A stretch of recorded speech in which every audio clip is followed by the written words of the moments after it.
Olá, estudante! Seja bem-vindo ao nosso Tira Dúvidas, o encontro diário e ao vivo com os professores do programa Se Liga na Educação. Toda sexta-feira, as aulas são direcionadas ao Enem. E hoje você pode ter uma boa transição do PET 4 para o PET 5, assistindo à resolução dos exercícios que nós vimos de manhã, de língua portuguesa, matemática, filosofia, sociologia, física e química. Respeitando o distanciamento social, teremos apenas 2 professores por bloco. Por isso, estão aqui comigo nesse bloco para responder às suas perguntas o professor Júlio Bastos, de Física, e a professora Débora Mendonça, de Química. Sejam bem-vindos, professores. Obrigada. Obrigado. Gostaria também de agradecer a presença dos intérpretes de Libras, a Márcia Moura e o Daniel Costa, que está nesse bloco aqui com a gente. E a partir de agora, nossos canais de comunicação estão abertos para receber a sua pergunta. Ligue no telefone fixo 31 3254 3009 ou envie uma mensagem para o nosso WhatsApp no número 31 98295 2794. Lembrando que a programação completa do Se Liga na Educação está no nosso site, no endereço que está aparecendo aí na sua tela. Professores, enquanto as perguntas chegam, vamos relembrar o conteúdo das aulas de hoje? Professora Débora, quais foram as questões, os conteúdos abordados na aula de Química? Tudo bom, Gabi? Tudo ótimo. Então, alunos, hoje nós falamos um pouquinho sobre distribuição eletrônica, né? Trabalhamos ali uma questão, né, onde ele precisaria fazer a distribuição eletrônica. Trabalhamos também ali sobre a lei de Hess, sobre as energias de ligação, ou seja, algumas formas de calcular o ΔH. Dessas formas, no Enem, aquilo que mais tem sido frequente, né, sendo cobrado, é justamente as leis de Hess. Então, a lei de Hess é uma forma, né, de calcular esse ΔH. E também trabalhamos ali, deixei ali uma questão que não deu tempo para a gente resolver, mas que falava ali sobre raio atômico, sobre as propriedades periódicas. Então fica aí a dica, porque como não foi tão recorrente, mas foram questões mais recentes, é possível que caia novamente nesse próximo. E em Física, professor Júlio, quais foram os temas da aula de hoje? Tudo bem, Gabi? Tudo bem, professora Débora? Bom, as aulas de hoje foram abordados os temas da força de atrito, quais são as condições para que existam essas forças de atrito, a classificação entre atrito estático e atrito cinético. Também foi falado sobre a questão da força centrípeta, que é uma característica de movimentos circulares, e também falamos um pouco sobre um tema do segundo ano, que é sobre movimentos ondulatórios. Falamos um pouquinho de algumas características e alguns fenômenos relacionados às ondas. Obrigada, professor. Antes de passarmos para as nossas perguntas, eu quero lembrar que na próxima semana teremos uma programação especial para quem está se preparando para o Exame Nacional do Ensino Médio. Nossos professores selecionaram as aulas mais importantes que já rolaram por aqui e criaram o intensivão do Enem. Fique ligado e aproveite essa oportunidade para colocar os seus estudos em dia. Mas agora que já relembramos as aulas, vamos passar para as perguntas enviadas pelo nosso telefone fixo ou pelo WhatsApp. Vamos lá. Primeira pergunta: quais as forças envolvidas numa centrífuga? Professor. Bom, primeiro a gente precisa deixar claro algumas coisas quando se fala de movimento circular, porque muito se diz de força centrífuga. Né? Muitas vezes a pessoa fala dessa situação, a gente vê isso até em livros de autoescola, falando sobre essa força, mas na verdade nós temos que tomar um certo cuidado aqui para fazer essa interpretação. Pensando na pergunta que foi feita, quando falamos de uma centrífuga, a gente pode pensar numa máquina de lavar roupas, certo? Você, se olhar para essa máquina, para o cilindro, você tem esse cilindro onde você coloca a roupa e a água para poder fazer a lavagem. Ele possui furos. E por esses furos, quando ocorre o processo de centrifugação, que é um processo de separação de misturas, né? Na verdade é um processo mais relacionado à química do que à física, o que você tem? Você vai ter uma parte sólida, que é a roupa, que vai ficar concentrada nas paredes do meu cilindro, ela fica presa ali durante o movimento de rotação do cilindro por conta da força centrípeta, que vai fazer um papel de força normal ali, mas as gotículas de água elas vão escapar por aqueles furinhos do meu cilindro por conta da sua massa ser bem mais leve. Ocorre um processo que a gente chama de centrifugação. A força centrífuga, vou falar isso aqui bem calmamente e bem devagar para todo mundo compreender. Ela é uma força que dentro da física a gente classifica como uma força fictícia, não é uma força inercial. Por que ela recebe essa classificação diferenciada?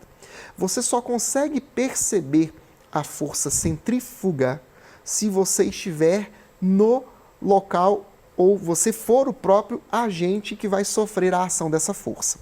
Se você estiver em outro referencial externo a isso, o que você vai perceber quando acontece o movimento circular é a força centrípeta.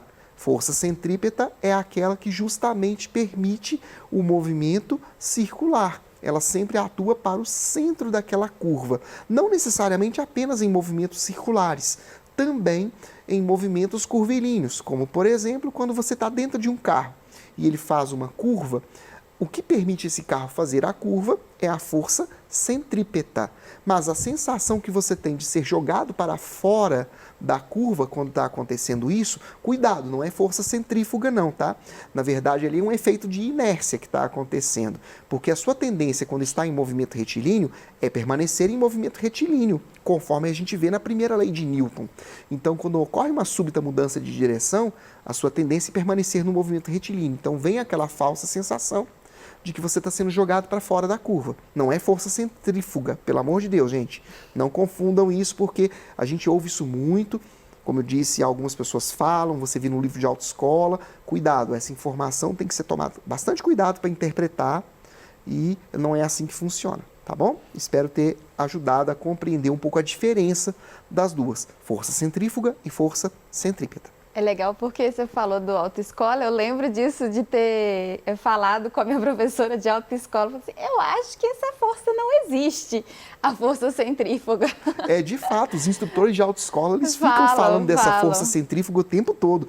A gente tem que tomar cuidado porque quando você vai responder a prova de legislação, você tem que fazer de conta que existe, mas na prática a gente sabe que não existe. A gente tem uma formação um pouco mais científica, a gente fica atento a isso aí. Muito Beleza? interessante, professor. Confesso que nem eu sabia que não existia. Estou aprendendo aqui. Próxima pergunta para a professora Débora, da Bárbara Ribeiro, do 3º ano, Escola Estadual Anita Brina Brandão. Qual a diferença entre amina e amida? Ah, sim. Então, Bárbara, a diferença entre os dois é justamente porque, além das estruturas serem diferentes, né, e por isso os nomes diferentes, eu falo isso muito aqui, a amina, eu sempre falo, é uma estrutura mais simples, tá? E a amida é uma estrutura um pouco mais complexa. Eu vou usar o quadro, que aí eu acho que vai ficar mais fácil para a gente poder entender melhor sobre a estrutura, tá bom? Então, olha só, vamos pensar o seguinte. Eu tenho aqui uma amônia, né? O N ligado a 3 hidrogênios. A amina, o que é a amina? A amina é justamente a substituição, tá, desses hidrogênios por radicais por cadeias carbônicas. Então, a amina é um nitrogênio ligado a cadeias carbônicas. Então, eu vou representar aqui por R1, R2 e R3. Agora, e a amida? O que seria a amida? A amida é quando eu tenho um C-O ligado ao nitrogênio. Então, esse grupo aqui, ele representa a amida, que também pode ter aqui hidrogênios ligados ao nitrogênio ou até mesmo radicais, tá? Então, quando eu falo de amina, eu estou falando da substituição dos hidrogênios, do nitrogênio, né, da amônia, por cadeias carbônicas. E aí nós temos a amina primária, secundária e terciária de acordo com as substituições. Enquanto que na amida eu me refiro ao nitrogênio ligado ao carbono que faz dupla ligação com o oxigênio, ok? Espero ter respondido a sua pergunta. Muito obrigada, professora. Eu que agradeço. Próxima pergunta, professor. Existe alguma forma de contato entre duas superfícies em que o atrito não vai existir? Muito pouco provável. Por quê? A força de atrito, por natureza, ela é uma força que a gente classifica como eletromagnética. Por mais estranho que possa parecer falar isso para você, estudante, mas a força de atrito, por ser uma força de contato, é uma força que envolve contato entre duas superfícies, é uma força de interação eletromagnética. Então, por mais lisas que possam ser essas superfícies, por mais polidas que elas possam aparentemente ser, haverá algum tipo de atrito ali acontecendo, porque estamos falando de partículas. Tá? Então, sempre haverá um atrito, mesmo que seja mínimo. Quando você pode pegar, por exemplo, um chão ensaboado. Ele é bem escorregadio, certo? Mas ele ainda oferece algum tipo de resistência ao movimento, por mais que possa ser escorregadio. É diferente, por exemplo, do chão aqui do estúdio que a gente está, porque é um chão mais emborrachado, você vai ter uma resistência maior a esse movimento. Então, tem um atrito maior, né? Mas quando você tem duas superfícies em contato, vai haver atrito sim. Por menor que ele possa parecer, em alguns casos, ele vai existir. Ótimo, obrigada, professor. Próxima questão, professora Débora. Poderia fazer a distribuição eletrônica do tântalo de número atômico 73, questão do Enem? Ah, isso é ótimo, porque eu cometi um equívoco quando eu fui fazer a distribuição na aula de hoje. E aí eu vou usar o quadro, né, a nossa lousa aqui de novo, para a gente poder fazer essa distribuição. Mas antes eu queria só lembrar com vocês, alunos. Então, olha só, quando nós temos fazer uma distribuição, nós usamos um diagrama de diagonais, né, ou diagrama de Pauling, que normalmente alguns autores usam. Por quê? Porque nós temos subníveis, nós temos subcamadas ali, que eles têm uma diferença energética, mostrei para vocês numa aula, que às vezes, mesmo eles estando em subníveis de camadas mais externas, a energia de algum subnível interno é maior. Então, por isso que nós usamos esse diagrama, tá bom? Então, vamos lá. Vamos fazer essa distribuição aqui. Então, o tântalo, ele tem ali 73 como número atômico. O que é isso? Quer dizer que ele tem tanto essa quantidade de elétrons quanto prótons, se ele estiver neutro. E como nós estamos trabalhando com a distribuição eletrônica de elementos da tabela periódica, são elementos que estão neutros, ok? Então, nós vamos fazer a distribuição. Então, nesse diagrama nós temos um S, 2S, 2P, 3S, 3P, 3D, 4S, 4P, 4D, 4F, 5S, 5P, 5D, 5F. E aí eu vou fazer a camada 6 aqui só por garantia, tá? 6S, 6P e 6D. Então, como que nós vamos usar esse diagrama? Nós vamos começar sempre trabalhando com as diagonais. Então, nós vamos fazer isso aqui, ó. E cada subnível desse tem uma quantidade energética necessária, ok? Então, olha só, o S sempre cabe 2 elétrons. Nós temos 73 para distribuir.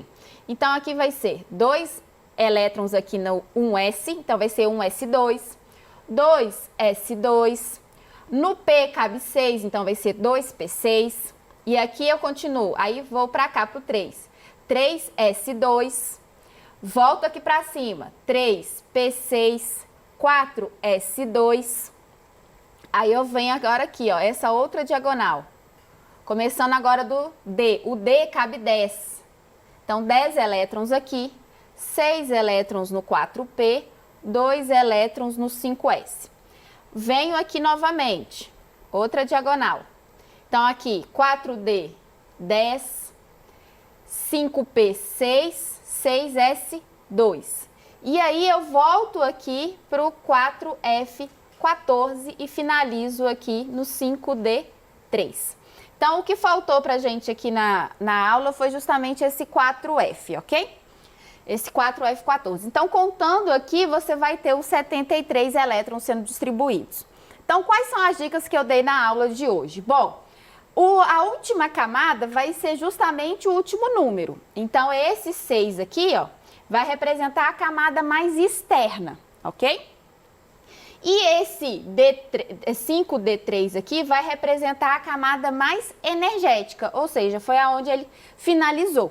Para você saber qual é a coluna da tabela periódica onde esse elemento está, você vai somar esse 2 mais 3.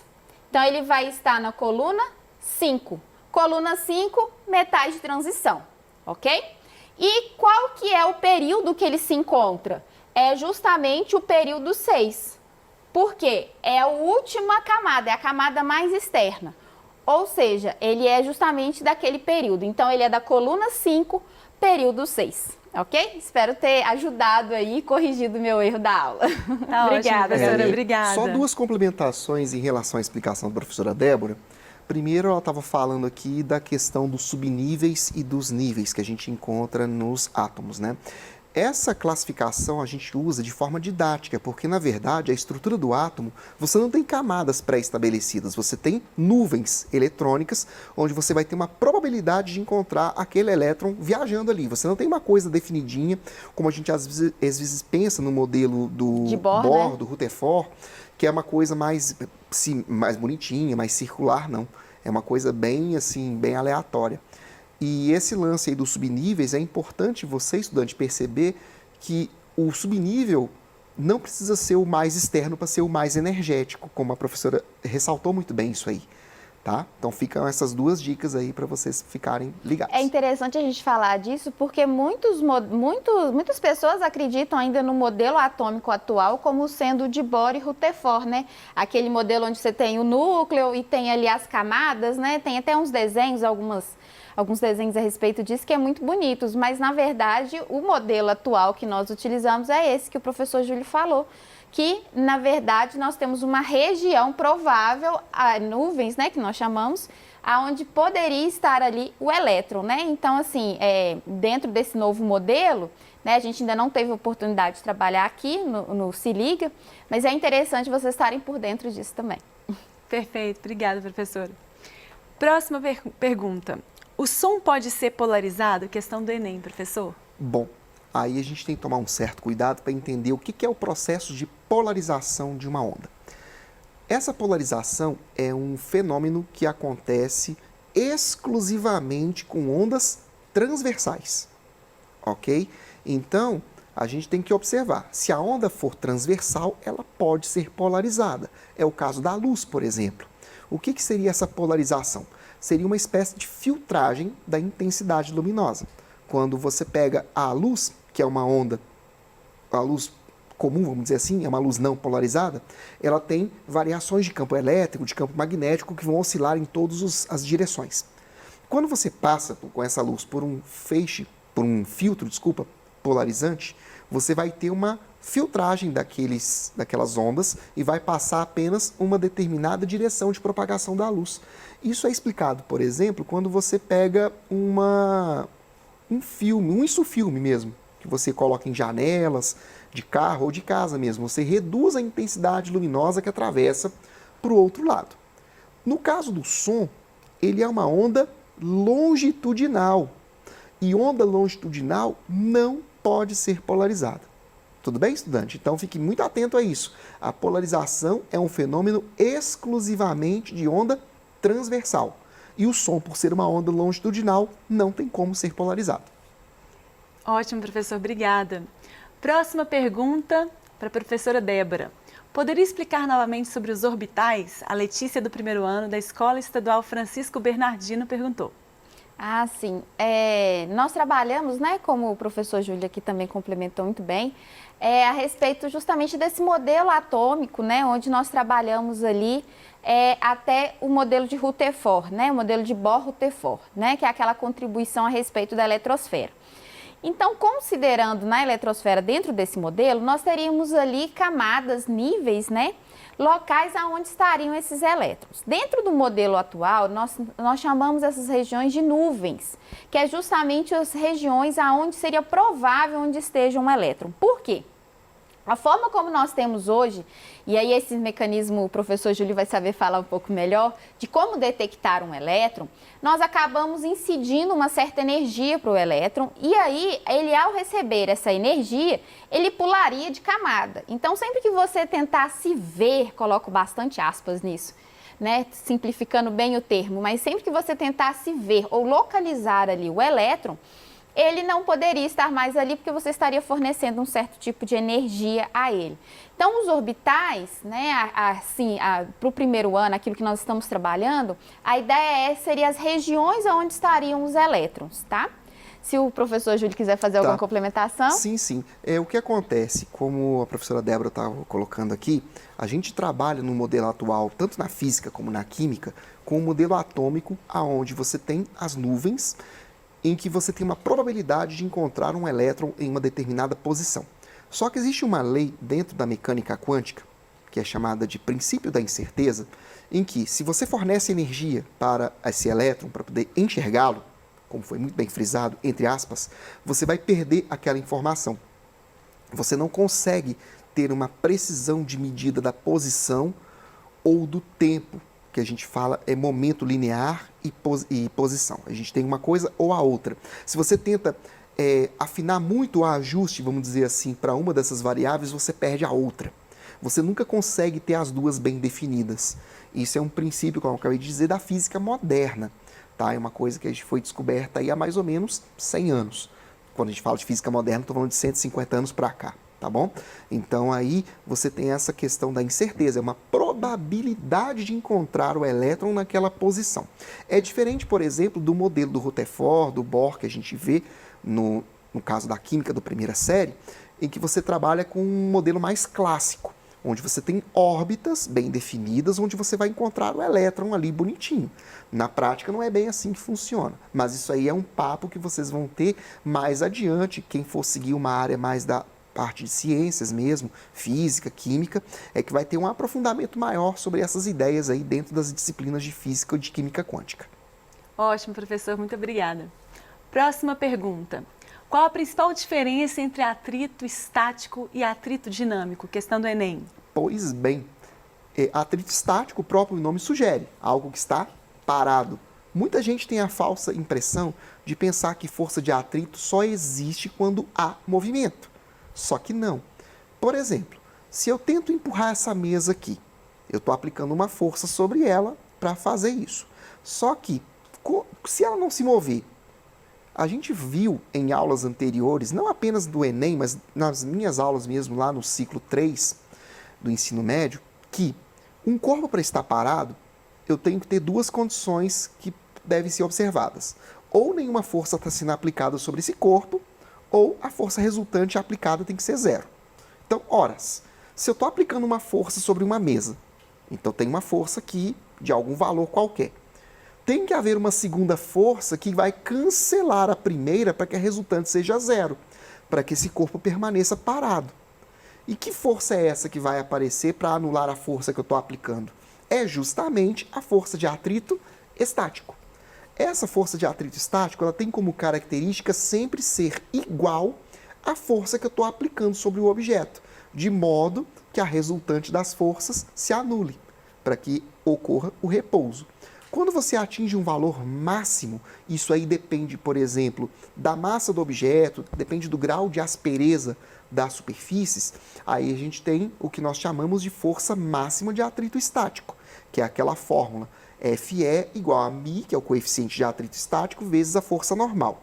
Se você ultrapassa esse limite de força máxima de atrito estático, aí o corpo deixa de estar em repouso, entra em movimento. Quando está em movimento, aí nós temos o atrito dinâmico ou atrito cinético. E nesse caso, o atrito cinético ele tem um valor constante. Não é igual ao atrito estático, que tem um valor que pode ser variável. O atrito cinético existindo, você pode ter três situações. Você pode ter um movimento uniforme, que é quando a força aplicada é igual ao atrito cinético. Você pode ter um movimento acelerado, quando essa força aplicada é maior que o atrito cinético. Ou pode ter um movimento desacelerado, que é quando a força aplicada é menor que o atrito cinético. Então, isso explica também por que quando você pega um objeto e desliza ele sobre uma superfície, por que ele vai reduzindo sua velocidade até parar? É porque existe ali o atrito cinético e ele é maior do que a força aplicada. Dessa forma, o objeto vai reduzindo sua velocidade até parar. Espero ter respondido a pergunta. Perfeito, professor. Muito obrigada. Vamos fazer um pequeno intervalo para tomar aquele fôlego? Participe do Tira Dúvidas do Enem, que no próximo bloco contará com a participação do professor Alexandre Marini e o Endermir Botelho. Agradeço a presença da professora Débora e do professor Júlio, muito obrigada. E você, estudante, envie a sua pergunta para a gente. É só ligar no telefone fixo ou enviar uma mensagem para o nosso WhatsApp. Até já!